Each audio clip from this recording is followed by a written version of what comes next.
بسم اللہ الرحمن الرحیم وبہ نستعین انہ خیر ناصر ومعین وصلی اللہ علی محمد واہل بیتہ الطیبین الطاہرین۔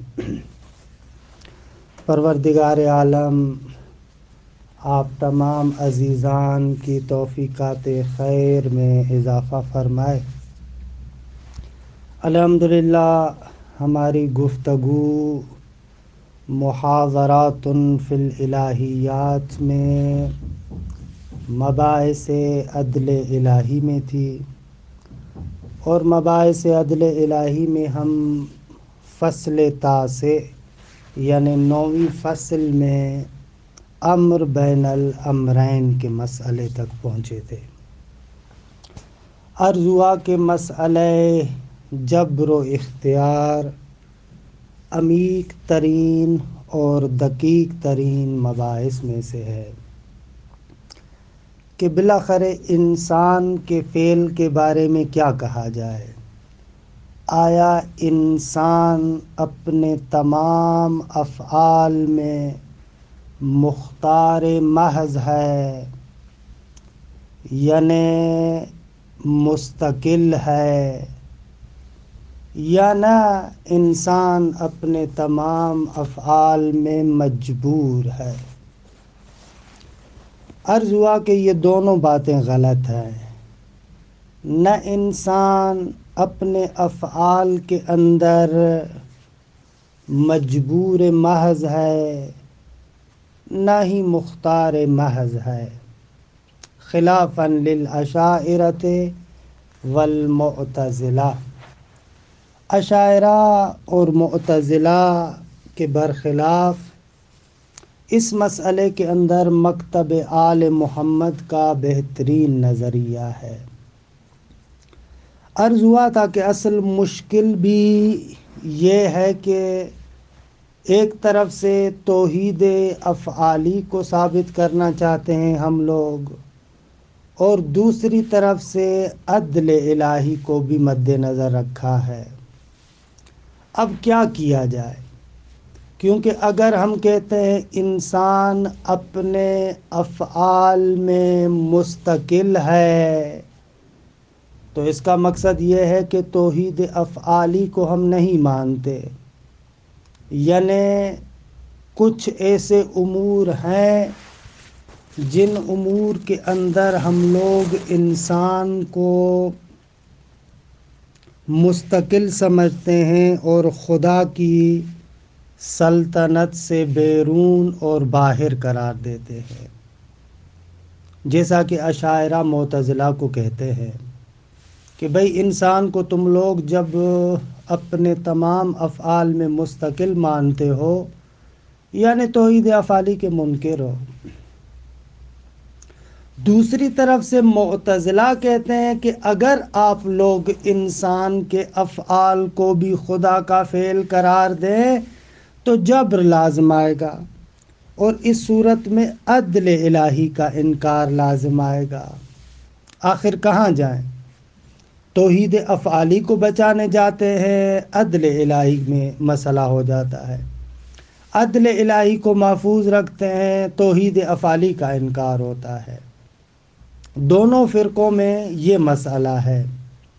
اسی لیے ملا صدرہ رحمۃ اللہ علیہ اپنی کتاب اسفار میں ان دونوں فرقوں کو اعور قرار دیتا ہے، یعنی دونوں کانے ہیں، ایک چیز کو ثابت کرتا ہے دوسری کو خراب کرتا ہے، دوسرا دوسری چیز کو ثابت کرتا ہے پہلی چیز کو خراب کرتا ہے۔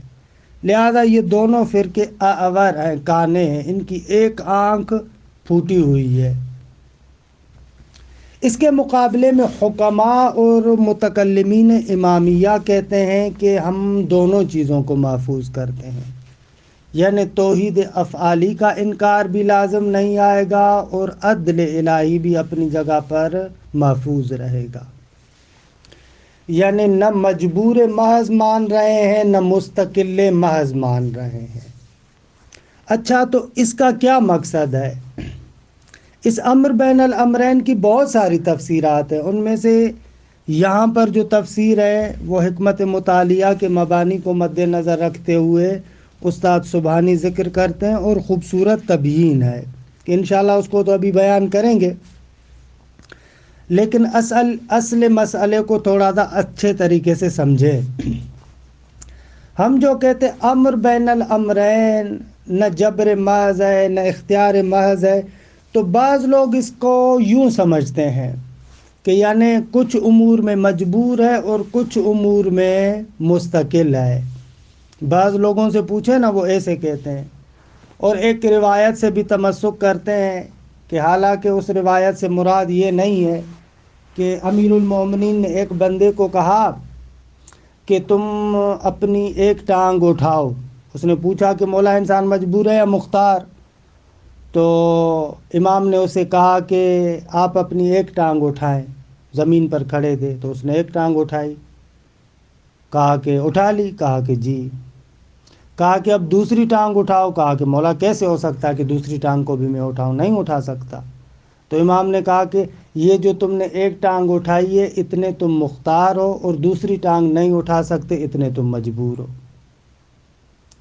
یہ عام طور پر مثال بھی دیتے ہیں، حالانکہ یہ امام نے اگر روایت ہو تو جیسا کہ مشہور ہے، تو اس میں امام علیہ السلام نے اس کو فقط ایک مثال کے ذریعے سے سمجھانا چاہا ہے کہ نہ تو مختار محض ہو نہ مجبور محض ہو۔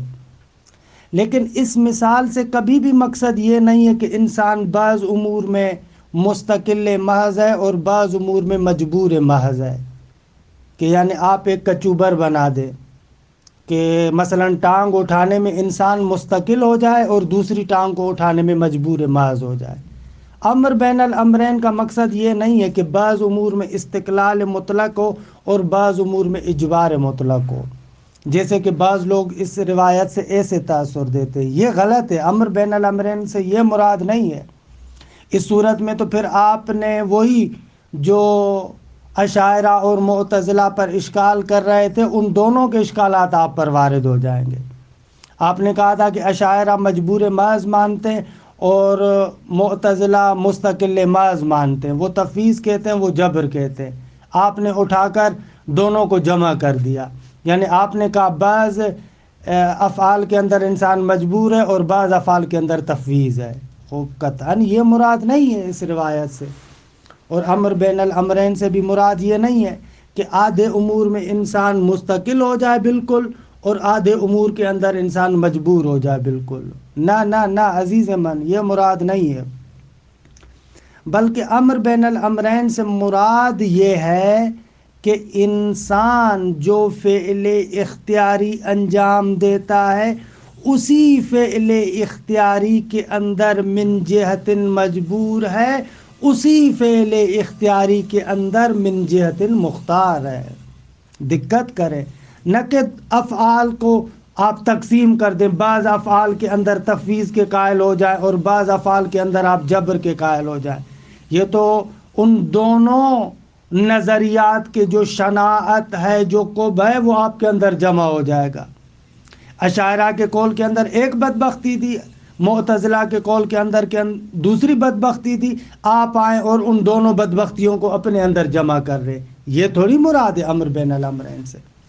امر بین الامرین یعنی وہی فعل، وہی جو ایک فعل ہے، اسی فعل کے اندر تم مختار بھی ہو اور اسی فعل کے اندر من جہت مجبور بھی ہو، یا دوسرے لفظوں میں وہی جو تمہارا فعل اختیاری ہے اسی فعل اختیاری کے اندر نہ تمہیں استقلال محض ہے نہ اجبار محض ہے۔ یعنی اگر یہ جو ہم نے مثال دی ہے، وہ جو ایک بندہ ٹانگ اٹھا رہا ہے اسی ٹانگ اٹھانے میں مستقل نہیں ہے، من جہت مختار ہے، من جہت وہاں پر بھی مجبور ہے، ایسے نہیں ہے۔ یہ اس کو دقت سے سمجھیں۔ امر بین الامرین کا مقصد یہ نہیں ہے کہ انسان دونوں چیزوں کو جمع کر لے، نہ، یہ مراد نہیں ہے۔ اچھا، تو امر بین الامرین سے کیا مراد ہے؟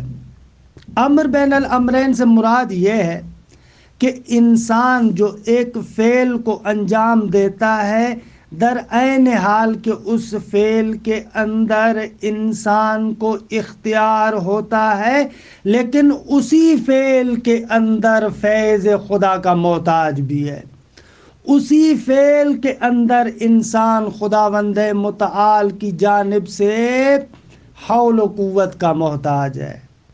اچھا، میں اس امر بین الامرین کو سمجھانے کے لیے 2-3 مثالوں کا سہارا لیتا ہوں کہ ان میں سے جو خوبصورت ترین مثال ہے، جس کو پہلی مرتبہ ظاہراً مرحوم حضرت آیت اللہ خوئی رحمۃ اللہ علیہ نے اپنے اصول کی کتاب یعنی اجود التقریرات کے تعلیقے میں بیان کیا۔ دیکھیں، کبھی کبھار کیا ہوتا ہے، ایک انسان کے ہاتھ میں رعشہ طاری ہے۔ اچھا، جب رعشہ طاری ہو جائے نا تو وہ انسان کا ہاتھ ہلتا رہتا ہے، بالکل ہلتا رہتا ہے، بالکل آپ فرض کریں بہت زیادہ اس کے ہاتھ میں رعشہ ہو۔ اچھا، اس کے ہاتھ میں آپ تلوار پکڑا دیں، کیونکہ وہ کسی چیز کو پکڑ نہیں پاتا، آپ زور سے اس کے ہاتھ میں تلوار رکھیں، خنجر رکھیں اور نیچے کسی بچے کو بٹھا دیں۔ اب اس کے ہاتھ میں نہ تلوار رک رہی ہے نہ خنجر رک رہا ہے، آپ جلدی میں اس کے ہاتھ میں خنجر یا تلوار پکڑا دیں اور نیچے ایک بے گناہ سا بچہ رکھیں، ظاہر سی بات ہے کہ اس کے ہاتھ سے وہ تلوار بھی گرے گی، خنجر بھی گرے گا، جا کر بچے کو لگے گا، نتیجے میں وہ بچہ مر جائے گا بیچارہ۔ یہاں پر آپ کیا تصور کرتے ہیں، اس بچے کا قاتل کون ہوگا؟ وہ کہ جس کے ہاتھ میں رعشہ ہے کہ جو اس کو پکڑ نہیں سکتا، یا وہ دوسرا بندہ جس نے مجبوراً اس کے ہاتھ میں خنجر یا تلوار رکھی؟ تو آپ کہیں گے کہ ظاہر سی بات ہے کہ وہی قاتل ہے کہ جس نے مجبوراً اس کے ہاتھ میں خنجر یا تلوار رکھی ہے، یہ بیچارہ تو پکڑ نہیں پاتا۔ ایک مرتبہ ایسے ہے۔ دوسری مرتبہ ایک انسان بالکل سالم ہے، اس کے ہاتھ میں رعشہ وغیرہ نہیں ہے، بالکل سالم ہے، آپ اس کے ہاتھ میں خنجر یا تلوار دیتے ہیں، وہ اپنی مرضی سے آتا ہے اور کسی بے گناہ کو مار دیتا ہے۔ خوب، یہاں پر آپ کیا کہیں گے کہ کون قاتل ہے؟ آپ کہیں گے کہ وہ بندہ کہ جس نے اپنی مرضی سے آ کر اس بے گناہ بندے کو قتل کیا ہے۔ دو صورتیں۔ بس پہلی صورت وہ ہے کہ جہاں پر ایک انسان کا ہاتھ کانپتا رہتا ہے، لرزتا رہتا ہے، رعشہ طاری ہے، اتنا رعشہ ہے کہ وہ اصلاً اس خنجر یا تلوار کو نہیں پکڑ پاتا۔ اگر مجبوراً کوئی بندہ اس کے ہاتھ میں خنجر بھی رکھتا ہے، اگر وہ گر کے کسی بے گناہ کو لگے اور وہ مر جائے تو آپ کہتے ہیں کہ قاتل وہاں پر کون ہے؟ وہ کہ جس نے اس کے ہاتھ میں وہ خنجر یا تلوار رکھی ہے۔ جبکہ دوسرے مورد میں اگر بالکل انسان سالم ہے اور اس کے ہاتھ میں آپ خنجر یا تلوار دیتے ہیں تو وہ کیا کرتا ہے؟ وہ اپنی مرضی سے جا کر کسی بے گناہ کو مار دیتا ہے۔ تو یہاں پر آپ کہتے ہیں یہ بندہ گناہ گار ہے۔ دو صورتیں۔ تیسری صورت یہ ہے کہ ایک انسان کا ہاتھ شل ہو جائے، سوکھا ہوا ہے، بالکل شل ہے۔ آپ کیا کرتے ہیں؟ بجلی کے ذریعے سے، الیکٹرانک سسٹم کے ذریعے سے اس کا جو شل ہاتھ ہے اس کے اندر ایک ایسی بجلی کی تاریں یا کرنٹ لگاتے ہیں کہ جیسے ہی وہ بجلی کا کرنٹ اس کے ہاتھ میں آتا ہے تو جو اس کا ہاتھ شل ہو چکا ہے وہ ہاتھ کام کرنا شروع کر دے۔ جیسے ہی ایسے ہے واقعاً بعض انسانوں کے اگر ہاتھ شل ہو جاتے ہیں، سوکھ جاتے ہیں، تو الیکٹرانک سسٹم کے ذریعے سے، کچھ تاروں کے ذریعے سے، کچھ چیزوں کے ذریعے سے اس کے ہاتھ کے اندر اتنی گرمی اور حرارت پیدا کرتے ہیں کہ اس کا شل ہاتھ کام کرنا شروع کر دیتا ہے۔ اب آپ فرض کریں کہ ایک انسان کا ہاتھ شل ہے، لیکن اس کے بازو کے اندر آپ نے وہ الیکٹرانک سسٹم، بجلی کا سسٹم رکھا ہے، جیسے ہی ادھر سے آپ بٹن لگاتے ہیں اور بجلی کو آن کرتے ہیں تو اس کا ہاتھ سالم ہو جاتا ہے، کام کرنا شروع کر دیتا ہے۔ اب فرض کریں ایک انسان کا ہاتھ شل ہے اور اس کے اندر وہ بجلی والا الیکٹرانک سسٹم آپ نے رکھا ہے۔ اب جیسے ہی وہ الیکٹرانک سسٹم چالو ہوتا ہے، چلتا ہے، تو اس کا ہاتھ کام کرنا شروع کر دیتا ہے۔ اب ایسے بندے کے ہاتھ میں اگر آپ خنجر دیں اور ادھر سے دوسرا بندہ ایسا ہو کہ جس کے ہاتھ میں وہ الیکٹرانک سسٹم آن یا آف کرنے کی قوت ہو، طاقت ہو، وہ جیسے ہی ادھر سے اس الیکٹرانک سسٹم کو آن کرتا ہے اس کا ہاتھ کام کرنا شروع کر دیتا ہے، لیکن جیسے ہی اس الیکٹرانک سسٹم کے بٹن کو بند کرتا ہے اس کا ہاتھ پھر کام کرنا چھوڑ دیتا ہے۔ اب اس بندے کو تصور میں رکھیں، دقت کیجئے گا، دقیق مثال ہے۔ اگر اس بندے کے ہاتھ میں آپ خنجر دیں اور یہ جا کر کسی کو قتل کر دے، ٹھیک ہے، تو یہاں پر آپ کیا کہیں گے کہ کون قاتل ہے؟ آیا وہ بندہ کہ جس کے ہاتھ میں الیکٹرانک سسٹم ہے، اس نے آن کیا ہے، لہذا اس کا ہاتھ حرکت کرنا شروع کر رہا ہے، کام کر رہا ہے، وہ بندہ قاتل ہے، یا یہ بندہ خود قاتل ہے؟ تو آپ یہاں پر کہتے ہیں کہ بابا یہاں پر جو قاتل کی نسبت ہے خود اس بندے کی طرف ہے جس نے قتل کیا ہے۔ تو کوئی بندہ کہہ سکتا ہے بابا اس کا ہاتھ تو شل ہے، الیکٹرانک سسٹم کی بجلی کو آن کرنے کا بٹن تو کسی اور بندے کے ہاتھ میں ہے، جب تک وہ بٹن آن نہیں ہوگا اس وقت تک اس کا ہاتھ کام نہیں کرے گا۔ تو آپ کہتے ہیں کہ درست ہے کہ اس کا ہاتھ شل ہے، اس کا ہاتھ اپنا کام نہیں کر سکتا جب تک ادھر سے وہ بندہ الیکٹرانک بٹن کے ذریعے سے آن نہیں کرے گا تو اس کا ہاتھ کام نہیں کرے گا۔ درست ہے کہ یہ بندہ اس الیکٹرانک سسٹم کا محتاج ہے، لیکن الیکٹرانک سسٹم کے آن کرنے کے بعد یہ مجبور نہیں ہو جاتا کہ جا کر کسی کو قتل کرے، بلکہ اس الیکٹرانک سسٹم کے بعد یہ ہوتا ہے کہ اس کے اندر آزادی اور اختیار ہے، اس کا ہاتھ کام کرتا ہے، اسی ہاتھ کے ذریعے سے کسی بے گناہ کو قتل کرے یا اسی ہاتھ کے ذریعے سے کسی یتیم بچے کی جا کر مدد کرے، یہ تو اس کے اپنے ہاتھ میں ہے نا۔ اب یہاں پر آپ دیکھ رہے ہیں یہ بندہ جو اپنے اس شل ہاتھ کے ذریعے سے کام کر رہا ہے الیکٹرانک سسٹم کی وجہ سے، ہر لمحے محتاج ہے اس بجلی کا، لیکن محتاجی کے باوجود یہ بندہ مجبور نہیں ہے، اب اس کا اپنا ارادہ اور اختیار۔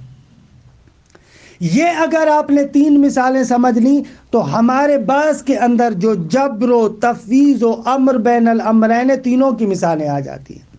جبر کی مثال وہ بندہ ہے کہ جس کا ہاتھ سوکھا ہوا ہے، جس کے ہاتھ میں رائشہ ہے، اس کا ہاتھ اپنا اصلاً کام نہیں کرتا، کوئی اور بندہ آ کر خنجر رکھتا ہے اور اس کا ہاتھ ہل رہا ہے اور خود بخود گر جاتا ہے، تو وہاں پر آپ کہہ رہے تھے نا خنجر رکھنے والے بندے کو قاتل آپ کہیں گے۔ تو جو بندہ جبر کا قائل ہے اس کی مثال اسی کی طرح ہے کہ انسان تو اس رعشے والے ہاتھ کی طرح ہے کہ اس کے پاس اپنا کچھ بھی نہیں ہے، وہ ادھر سے باہر سے آ کر کوئی بندہ آ کر کام کرواتا ہے اسے، یہ جبر کی مثال ہو جائے گی۔ تفویض کی مثال جیسے ایک بندہ بالکل سالم ہے، اس کے ہاتھ میں آپ تلوار دے دیں، وہ اپنی مرضی سے جا کر بے گناہ کو قتل کر دے، یہ تفویض کی مثال کہ اس کی مرضی ہے۔ امر بین الامرین کی مثال یہ الیکٹرانک بجلی والی اور جس کا ہاتھ شل ہے اس والی مثال ہے کہ اس کا اپنی طرف سے تو ہاتھ بالکل شل ہے، اس کے پاس تو اپنی طرف سے کچھ بھی نہیں ہے جب تک کہ باہر سے بجلی نہ آئے، لیکن باہر سے جو بجلی آتی ہے تو اس کو مجبور نہیں کرتی، پھر بھی یہ اپنے ارادے اور اختیار سے کام کو انجام دے سکتا ہے۔ یہ مثال ہے امر بین الامرین کی۔ بندہ بھی اسی طرح شل ہاتھ کی طرح ہے، یعنی اس کے پاس اپنی طرف سے کچھ بھی نہیں ہے، اپنے لحاظ سے اس کے پاس کوئی بھی نہیں ہے، اس کی مثال اسی سوکھے ہاتھ کی طرح ہے۔ اور وہ جو بجلی ہے یہ مثال ہے اس فیض خدا کی جو لمحہ بلمحہ اس بندے کو فیض ملتا ہے۔ اگر لمحہ بلمحہ اس کو فیض خدا کی جانب سے نہ ملے، حول و قوت الہی اس کے پاس نہ ہو تو یہ کچھ بھی نہیں کر سکتا، لیکن وہ فیض الہی جو لمحہ بلمحہ اس کو ملتا ہے، وہ حول و قوت الہی جو لمحہ بلمحہ اس کو ملتی ہے، وہ اس کو مجبور نہیں کرتی، یہ پھر بھی انسان اپنے ارادے اور اختیار سے کام کو کر رہا ہے۔ تو یہاں پر آپ دیکھ رہے ہیں کہ انسان مستقل نہیں ہے، مستقل یہ کہ بس اب خدا نے اس کو خلق کر کے چھوڑ دیا، اب اس کی اپنی پوری مرضی ہے، خدا کا کسی طریقے سے محتاج نہیں ہے، نہ نہ نہ نہ نہ، انسان ممکن الوجود ہے، اور ممکن الوجود جس طریقے سے اپنے وجود میں آنے کے لیے خدا کا محتاج ہے، اسی طریقے سے اپنی بقا میں بھی محتاج ہے، بقا میں بھی لمحہ بلمحہ لحظہ بلحظہ خدا کے فیض کا محتاج ہے، حول و قوت الہی کا محتاج ہے۔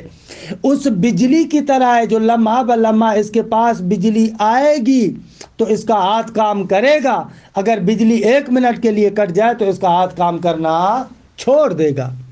اسی طریقے سے انسان ہے، جو بھی فعل انجام دیتا ہے اپنے اس فعل کے اندر آزاد بھی ہے، مختار بھی ہے، اس کو ارادہ اور اختیار بھی ہے، لیکن اپنے اس ارادے اور اختیار کے باوجود لمحہ بلمحہ وہ خدا کا محتاج ہے۔ انسان نہیں ہو سکتا کہ خداوند متعال کا فیض ایسا ہو کہ اس سے یہ بے نیاز ہو جائے۔ اسی لیے ہم کہتے ہیں لا حول ولا قوت الا باللہ۔ اسی لیے نماز میں آپ کی تربیت کی جاتی ہے بحول اللہ وقوتہ اقوم واقعد، میں خدا کے دیے ہوئے حول و قوت سے اٹھتا بھی ہوں اور بیٹھتا بھی ہوں۔ اگر ادھر سے فیض آنا ایک لمحے کے لیے منقطع ہو جائے اور ختم ہو جائے تو نہ میں اٹھنے کی صلاحیت رکھتا ہوں نہ میں بیٹھنے کی صلاحیت رکھتا ہوں۔ یہ امر بین الامرین ہے کہ آپ دیکھ رہے ہیں اس امر بین الامرین کے اندر وہی فعل جو فعل اختیاری ہے، اس فعل اختیاری کے اندر انسان کے پاس اختیار بھی ہے، لیکن اسی فعل اختیاری کے اندر انسان فیض خدا کا محتاج بھی ہے۔ پس توحید افعالی کا انکار بھی نہیں ہے، عدل الہی کا بھی انکار نہیں۔ توحید افعالی کا اس لیے انکار نہیں ہے کہ بندہ جو یہ فعل انجام دے رہا ہے اس فعل کے انجام دینے میں بھی حول و قوت الہی کا محتاج ہے۔ البتہ اس حول و قوت الہی سے بھی مراد یہ نہیں ہے کہ ایک مرتبہ طاقت دے کر خدا نے چھوڑ دیا، نہ، لمحہ بلمحہ ادھر سے منسلک ہے، لمحہ بلمحہ ادھر سے فیض اس کو مل رہا ہے۔ اگر لمحہ بلمحہ ادھر سے اس کو فیض نہ ملے تو یہ بندہ کچھ بھی نہیں کر سکتا، لہذا لا حول ولا قوت الا باللہ۔ لیکن دوسری طرف سے وہ فیض الہی جو اس کے پاس آتا ہے اس کو مجبور نہیں کرتا، یہ اپنے ارادے اور اختیار کے ساتھ اس فعل کو انجام دیتا ہے۔ اسی کو کہتے ہیں امر بین الامرین۔ اسی کو کسی حد تک فاعلیت طولی بھی کہا جاتا ہے۔ فاعلیت طولی سے بھی مراد یہاں پر یہی ہے کہ انسان کی قوت، یہ ساری چیز معلول خدا ہے۔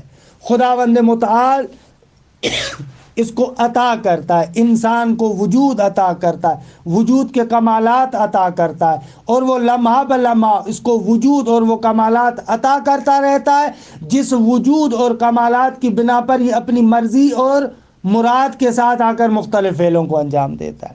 خب یہ امر بین الامر ہے، اس کو آپ سمجھیں، یہ دقیق ترین مسئلہ ہے امر بین الامرین، یعنی یہ تقریباً اصل مطلب ہے کہ جس کو عرفی مثال کے ذریعے سے بیان کیا گیا، لیکن استاد سبحانی اس مسئلے کو فلسفی دو قاعدوں کے ذریعے سے ثابت کرتے ہیں کہ ان دو قاعدوں کو اگر اچھے طریقے سے سمجھ لے انسان تو امر بین الامرین کو برہانی طریقے سے سمجھ لے گا۔ اچھا، اس کے بیان کا خلاصہ میں یہاں پر پیش کر رہا ہوں، تفصیلات تو اپنی جگہ پر فلسفے میں ہوں گی۔ پہلا قاعدہ اور قانون کے جو فلسفے کے اندر ثابت ہوتا ہے کہ ملا صدرہ اس کو بہت ہی خوبصورت طریقے سے بیان کرتے ہیں، وہ یہ ہے کہ معلول فقر محض ہے۔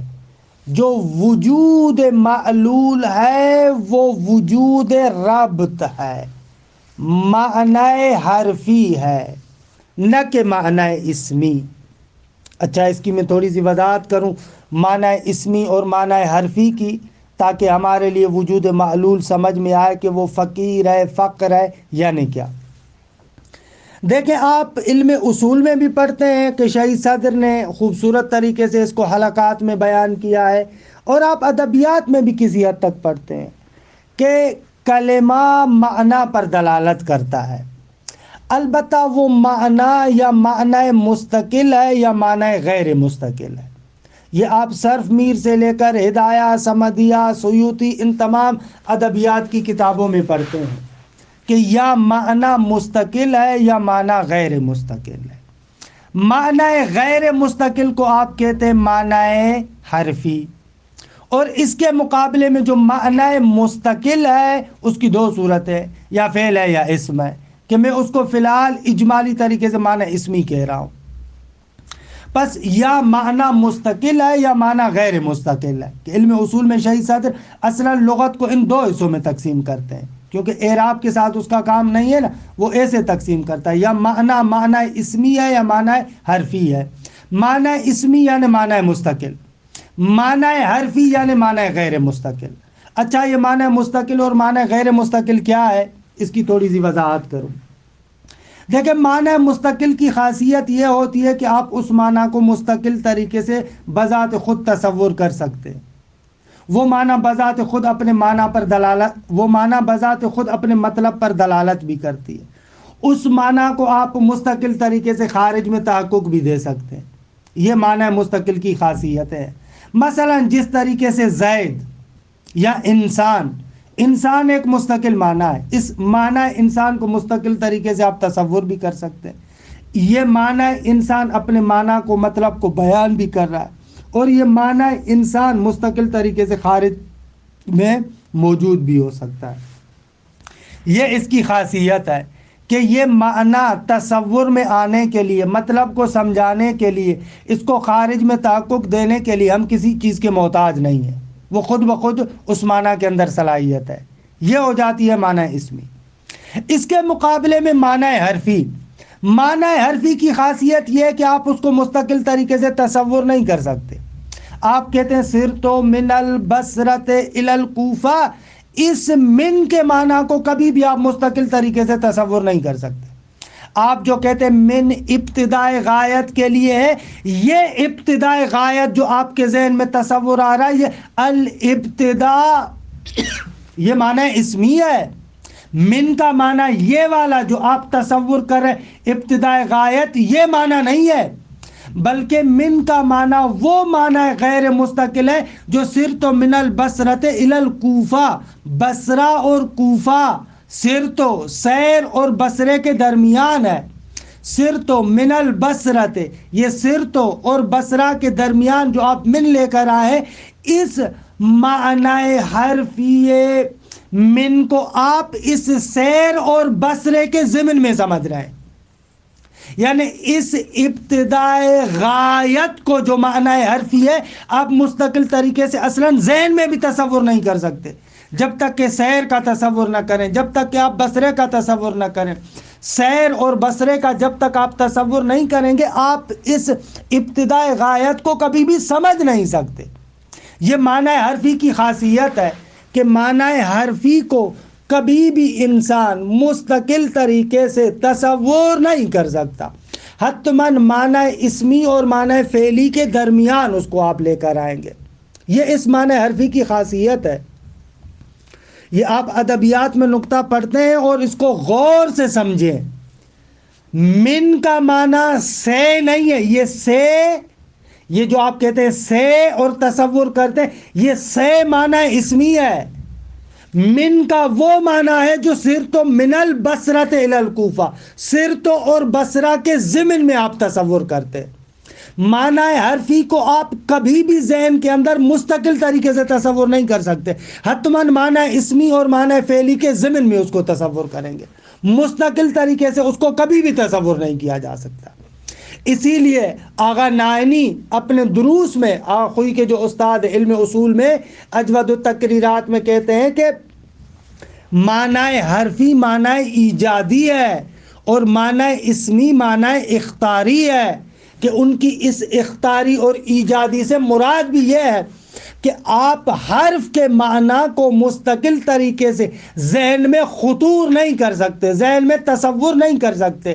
حتیٰ ذہن کے اندر بھی اگر آپ چاہتے ہیں کہ حرف کے معنی کو تصور کریں تو وہاں پر بھی سرتوں اور بصرہ کے ضمن میں ایجاد کریں گے آپ۔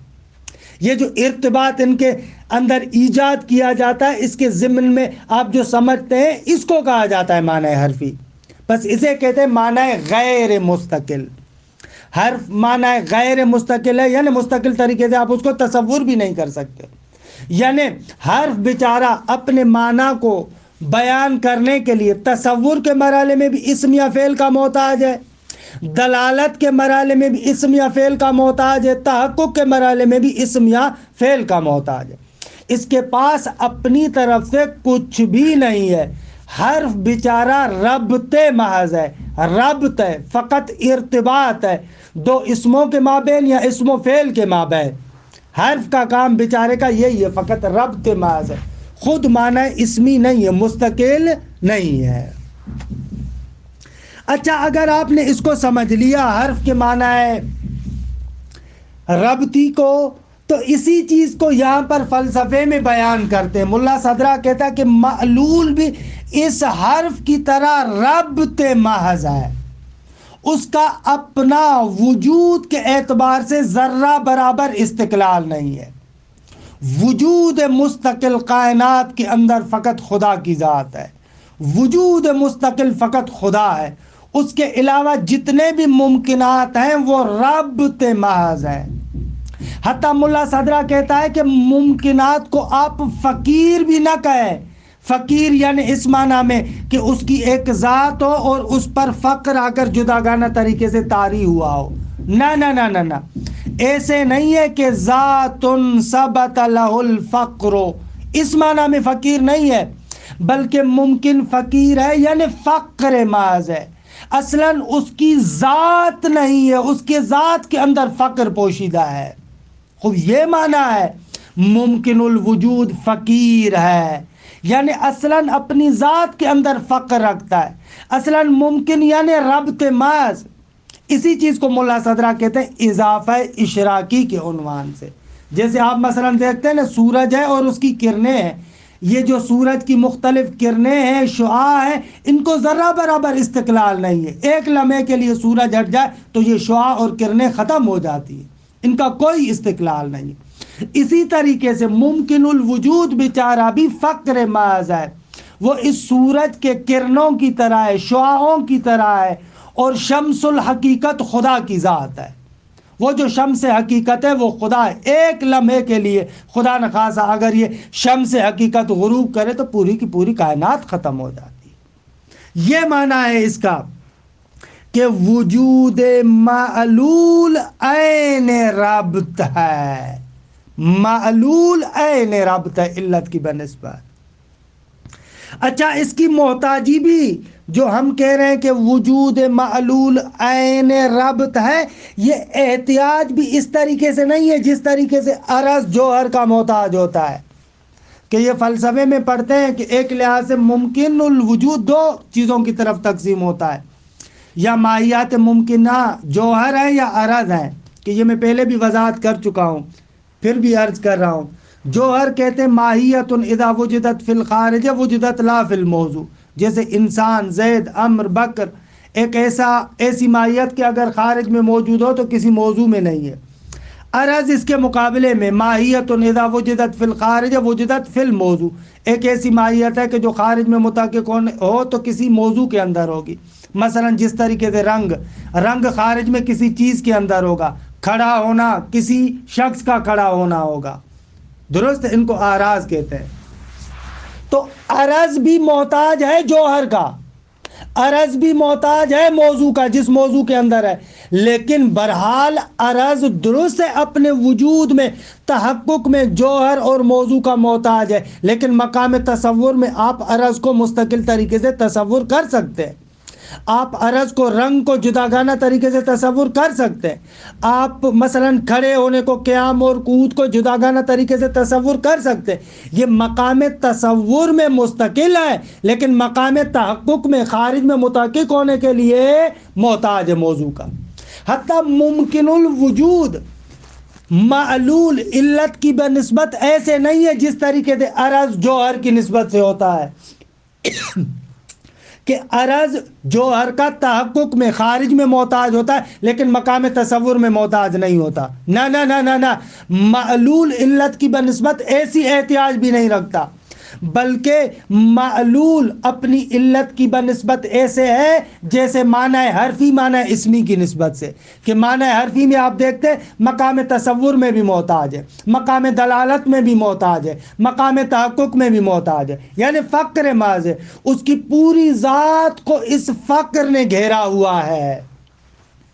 یہ ایک قانون اور ایک نقطہ کہ جس کو بیان کرتے ہیں فلسفی قاعدے کو، کہ اس کے بعد انشاءاللہ امر بین الامرین کو بیان کریں گے، وقت بھی گزر گیا، میں اسی قانون کی عبارت کی صرف تطبیق کر لوں کہ پہلا قانون فلسفی جو سمجھنا چاہیے وہ یہ ہے کہ وجود معلول عین ربط ہے۔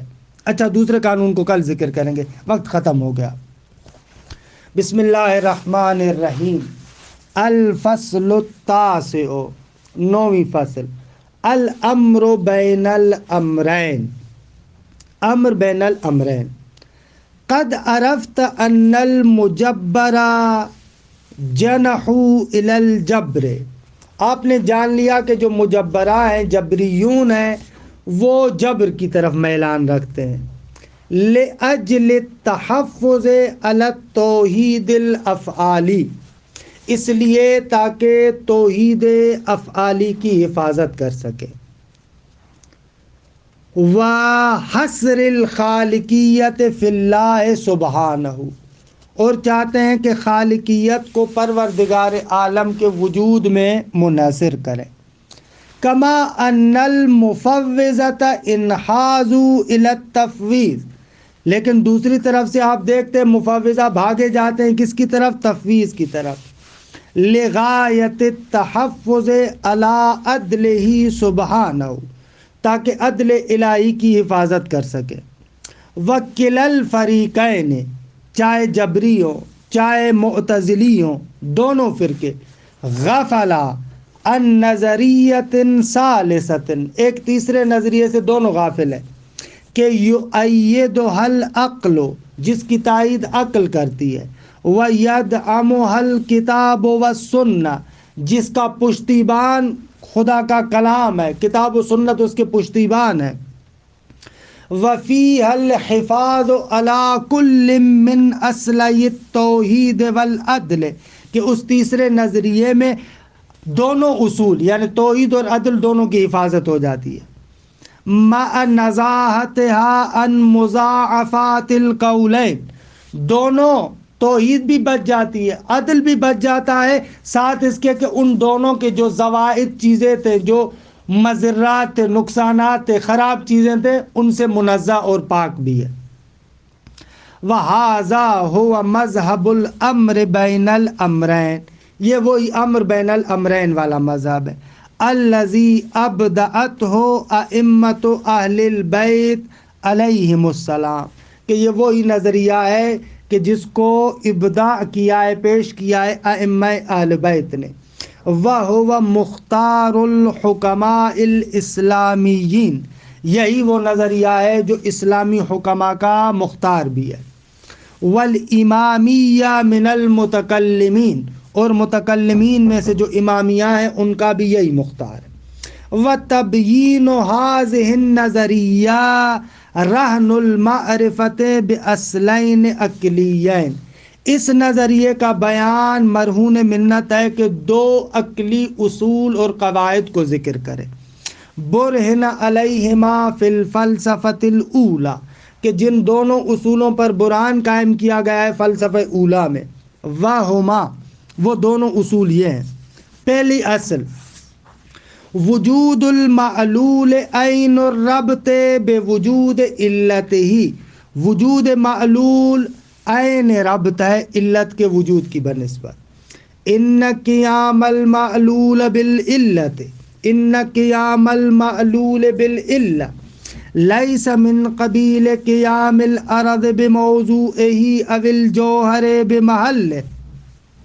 فرماتے ہیں کہ یہ جو معلول علت کے ساتھ قائم ہے، یہ اس طریقے سے نہیں ہے کہ جیسے عرض اپنے موضوع کے ساتھ قائم ہے یا جوہر اپنے محل کے ساتھ قائم ہے.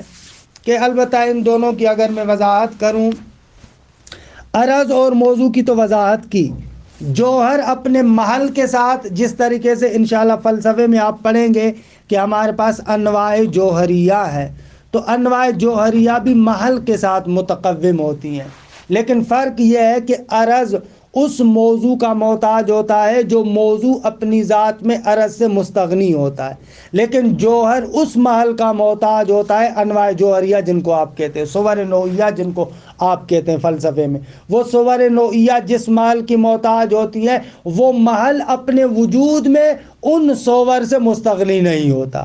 کہ یہ تقریباً فلسفے میں بدایہ وغیرہ میں آپ پڑھیں گے یا پڑھ چکے ہوں گے. کہ وہاں پر مادے اور صورت کی جو بات بیان کرتے ہیں وہاں پر صورت نوعیہ کہتے ہیں، وہ بھی محل کے اندر ہے، عرض بھی موضوع کے اندر ہے، لیکن دونوں میں فرق ہے۔ عرض کا جو موضوع ہے وہ ایسا موضوع ہے جو اپنی ذات میں اس عرض سے مستقل ہوتا ہے، یعنی اگر اس عرض کو ہٹا دیا جائے تو موضوع اپنی جگہ پر باقی رہے گا۔ لیکن صور نوعیہ جو اپنے محل کے محتاج ہوتے ہیں وہ اس طریقے سے ہے کہ وہ محل اس صور نوعیہ سے مستغنی نہیں ہوتا، یعنی اگر اس صورت سے کہ جو حال ہے اس محل کے اندر اگر اس کو ہٹا دیا جائے تو محل بھی ختم ہو جائے گا۔ مادے اور صورت کی بات کو فلسفے میں بیان کرتے ہیں کہ بہرحال میں ان تفصیلات میں نہیں جاتا۔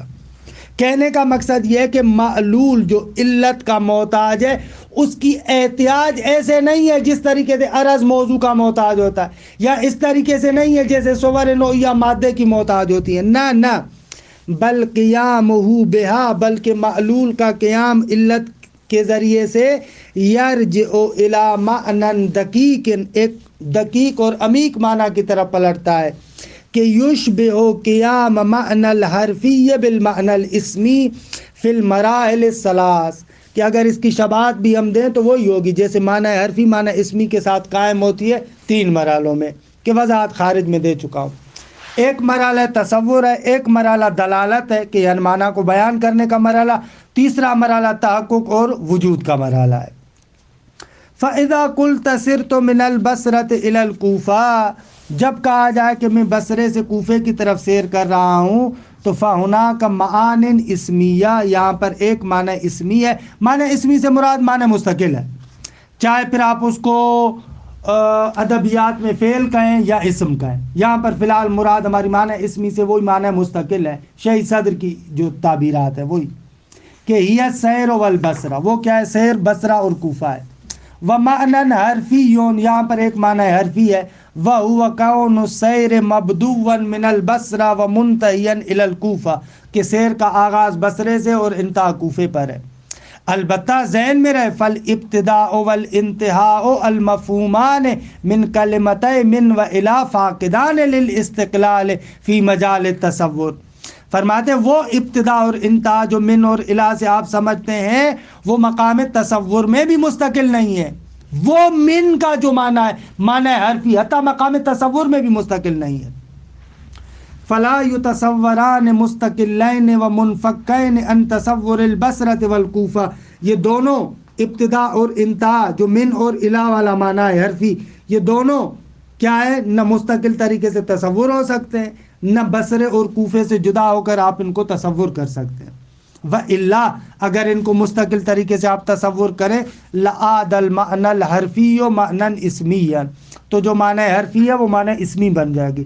وَلَصَارَ نَظِيرُ قَوْلِنَا الْإِبْتِدَاءُ خَيْرٌ مِنَ الْإِنْتِهَاء، پھر اس طریقے سے ہو جائے گا کہ ابتدا انتہا سے بہتر ہے، کہ یہاں پر دونوں مثلا ابتدا اور انتہا معنی اسمی ہے، یہ نہ بلکہ وہ ابتدا اور انتہا جو صرف من البصرہ الی الکوفہ میں ہے وہ معنی جزئی۔ وَكَذَلِكَ فَاقِدَانِ لِلْإِسْتِقْلَالِ فِي مَجَالِ الدَّلَالَةِ، نہ فقط یہ کہ آپ ان کو مستقل طریقے سے تصور نہیں کر سکتے، اگر من اور الہ کو جدا کا نہ دیکھیں تو معنی پر دلالت بھی نہیں کر سکتے۔ فَلَا يَدُلَّانِ عَلَى شَيْءٍ اِذَا انْفَكَّتَا عَنْ مَدْلُولَيْهِمَا، ان کو اپنے مدلول اور مدخولیہما جن پر یہ داخل ہوتے ہیں ان سے اگر ان کو کاٹ دیا جائے تو یہ بیچارے معنی بھی نہیں سمجھا سکتے۔ خالی من کا معنی نہیں ہوتا، خالی الہ کا معنی نہیں ہوتا، جب تک آپ اس کو صرف تو من البصرۃ الی الکوفہ جیسے جملے میں نہ لے کر آئیں۔ یہ دو۔ تیسرا، کما ہما فاقدان للاستقلال فی مقام التحقق والوجود، جس طریقے سے آپ ان کے تحقق اور وجود کو بھی مستقل طریقے سے نہیں دیکھ سکتے، حتماً ان کو معنی اسمی کے ضمن میں آپ دیکھیں گے، مستقل ان کا وجود بھی نہیں ہے۔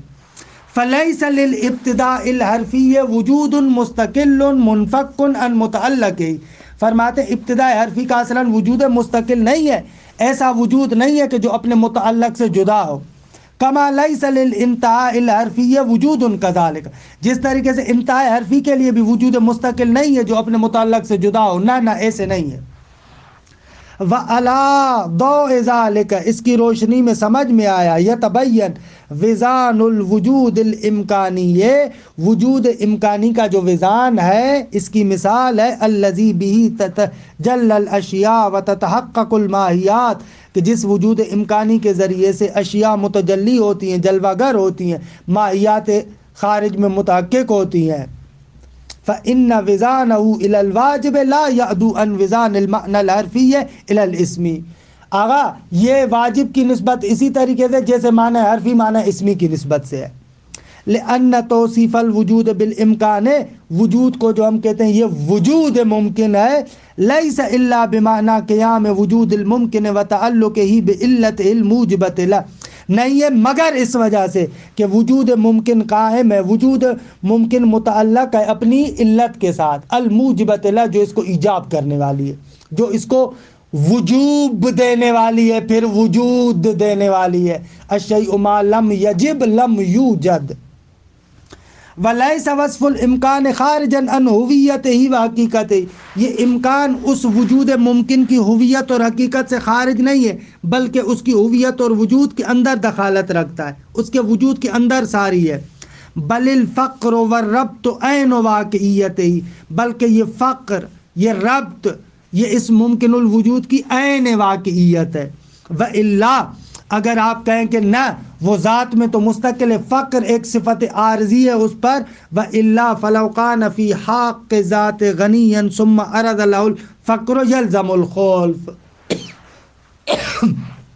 اگر آپ کہیں کہ نہ یہ اپنے حق کے ذات میں، اصل ذات میں تو غنی ہے لیکن فقر اس پر عارضی ہوا ہے، تو پھر یہ تو ممکن الوجود نہیں رہے گا، کیونکہ اس کو آپ نے مقام ذات میں غنی بنا دیا۔ بس اس کا مقصد یہ ہے کہ مقام ذات میں یہ ممکن نہیں ہے، ممکن اس کی صفت عارضی ہے، در حالی کہ فرض یہ ہے کہ نہ یہ ممکن الوجود ہے، حتیٰ اپنی ذات کے اندر بھی فقر و احتیاج رکھتا ہے۔ یہ پہلا قانون کہ پس اس قانون کی بنسبت ہم انشاءاللہ آگے چل کر کل بیان کریں گے، اس سے نتیجہ لیں گے، اس قانون سے نتیجہ یہ نکلتا ہے کہ ممکن الوجود کبھی بھی کسی حالت میں بھی استقلال نہیں رکھ سکتا، لہذا یہاں سے وہ جو تفویض والا نظریہ ہے وہ خود بخود باطل ہو جاتا ہے۔ مفوضہ کیا کہہ رہے تھے؟ خدا نے اس کو بنا کر اس کو چھوڑ دیا، نمیشے ممکن الوجود مستقل کبھی بھی نہیں ہو سکتا، ہر صورت میں محتاج ہوتا ہے علت کا۔ بس اس اصل اور قانون کے ذریعے سے تفویض باطل ہو گئی۔ وصلی اللہ علی محمد و اہل بیتہ الطیبین الطاہرین۔